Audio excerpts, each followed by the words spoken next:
Je m'appelle Epa Bokassa. Je suis un jeune béninois qui travaille dans le privé personnel. Je suis parfois avec les uns et les autres. Je me débrouille comme je peux. Je suis dans l'immobilier. Dès l'arrivée du président de la République, son Excellence Patrice Talon, président Patrice Talon, on avait une immense joie de son arrivée, dans l'espoir qu'on pourrait sortir de la précarité dont vit la jeunesse béninoise actuelle. Chemin faisant, dès les 2 ans, c'était encore mieux. Et après, on a constaté qu'il y a eu des mal-donnes, il y a eu des difficultés, la jeunesse béninoise ne se faisait plus embaucher, et les entreprises se fermaient, des hommes d'affaires fuyaient le pays, il y a eu chasse à l'homme, ce qui ne devait pas être. Compte tenu de cela, ceux qui sont recrutés dans le long terme, dans le précédent gouvernement, c'était des contrats indéterminés. Après 2 ans de contrat, ou 2 ans de stage, ou 6 mois de stage, ils avaient la conviction qu'ils ont au moins eu un emploi pour une longue durée. Et les parents, ils étaient fiers, ils sortaient des briefs des parents. Ce n'est plus le cas aujourd'hui. C'est ce que nous essayons de contester. Vous voyez.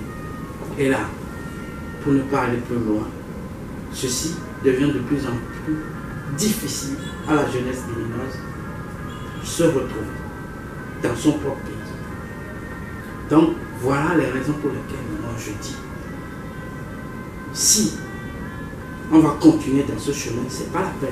La jeunesse béninoise doit se réunir et décider et prendre toutes sortes de solutions qui vont dans de bonnes conditions pour les prochaines élections, qu'on puisse élire un président qui est à l'écoute du peuple béninois et qui a l'amour de son pays d'abord. Et après, on verra. Vous avez le droit de faire un tour dans nos prisons civiles. Aujourd'hui, vous allez voir par milliers des jeunes béninois. Il y a d'autres qui travaillent pour eux-mêmes.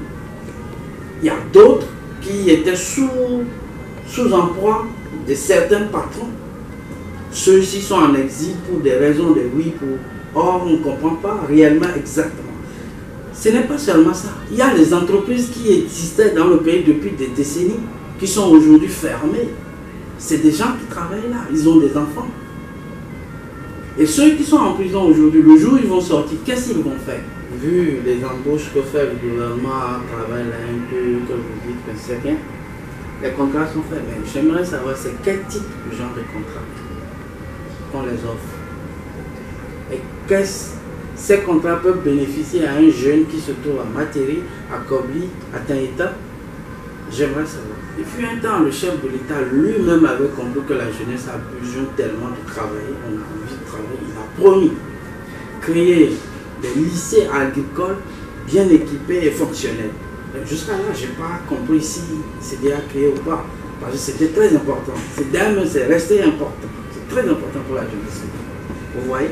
Si par exemple, nous prenons un exemple, ce que disait l'ex-ministre du soir de garde du jour, l'ancien président de la Cour constitutionnelle, qui disait récemment qu'il n'y a que les poulets qui ont bouffé les maïs et que les maïs coûtent cher. Ce n'est pas ça. Il y a eu dans ce pays cette affaire de Onaza. Onaza a été créé au temps de Kérékou pour apaiser la souffrance et aider ceux qui n'avaient pas de moyens de survivre. Comment cela est venu? C'est le Japon qui a proposé de faire des dons au Bénin.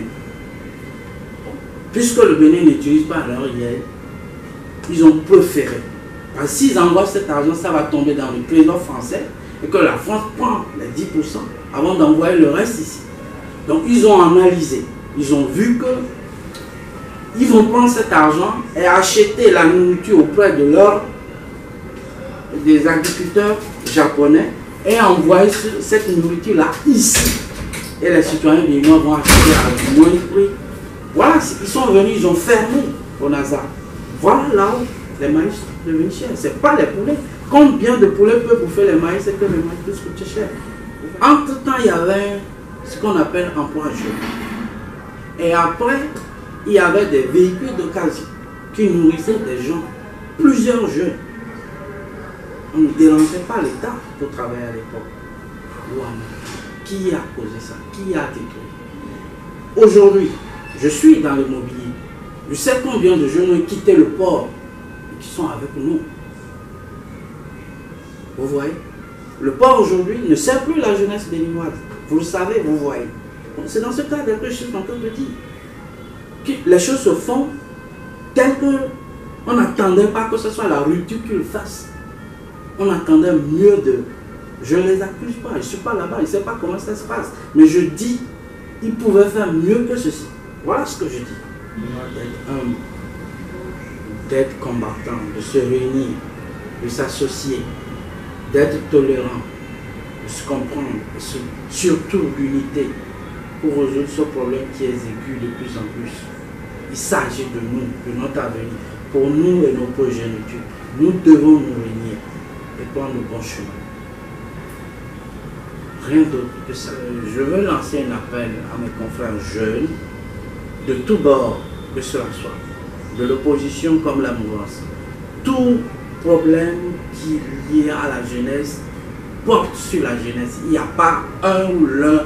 Nous devons se réunir ensemble et prendre une décision définitive et résoudre ce problème qui est aigu de plus en plus dans notre pays et que la jeunesse souffre jour pour jour. Cette fois-ci, pour les prochaines élections, nous devons se battre et faire entendre notre voix pour que ça change pour toujours. Et c'est maintenant qu'il faut le faire, pas demain, mais c'est tout de suite.